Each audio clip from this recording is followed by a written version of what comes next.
Why are we still here? Just to suffer. This is the DnD report with Blanco. D&D report here. I am not D&D news. That's Greg Tito's job. I'm just going to be talking about a couple of the interesting new D&D stories that are out today. Number one in the news, Black Magic Craft. Now, this guy is one of the shadowy guild masters of the Tabletop Crafting Guild. He is actually considering doing some interesting resin scenery stuff, notably doors, and he's going to actually be starting a Kickstarter project. I really like this. I chatted with him briefly about this project. I think he's on the right path. It's very focused, and I cannot wait to see what we get in here. As you can see from these pictures, I think this is going to be some really old school looking decor, and you know, I always need custom doors and stuff like this, so I will be paying attention to this very closely. I advise you guys to follow him on Twitter so you know when the Kickstarter launches.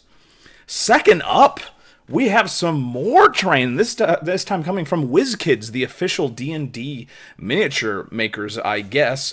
They are going to be coming up with some D&D spell effects stuff. This is super interesting because Gale Force 9 originally was doing some stuff like this, but apparently now Wizkids wants to do everything, including the spell effects. And what's super interesting, if you'll notice, that the Dancing Lights character is of a man-shaped. So I think we all know that Chris Straub's huge influence over D&D is apparent here, because I've never heard of Dancing Lights being a man shape, and yet the official miniature is going to pretty much be what Chris Straub used in the Acquisitions Incorporated Team C campaign. Jasmin, Medieval Miniatures, she noted on Twitter, "I need all these." That is high praise coming from someone who has made some amazing miniatures. I advise you to check her out on Twitter as well. That's Jasmin Medieval Miniatures. Very cool. And one last story today. Janelle Shane used her power as a scientist and a neural network specialist to create a D&D creature generator that a neural network made on its own. So this is amazing. There's going to be a link in the description. Please check that out, and holy crap, some of this stuff is amazing. I suggest you take a look at some of the stuff that this neural network generated. This is all stuff from the 2nd edition D&D books.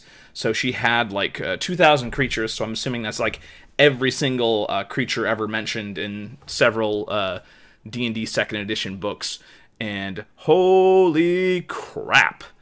Like, some of this stuff is just amazing.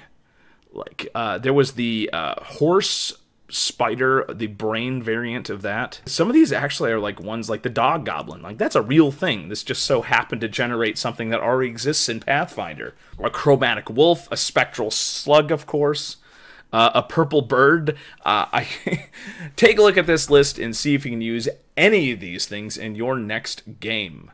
So that's it for D&D Report. As always, please let me know if you have any interesting little D&D news that you want me to touch on one of these reports. Thank you for watching the video, and have a great afternoon.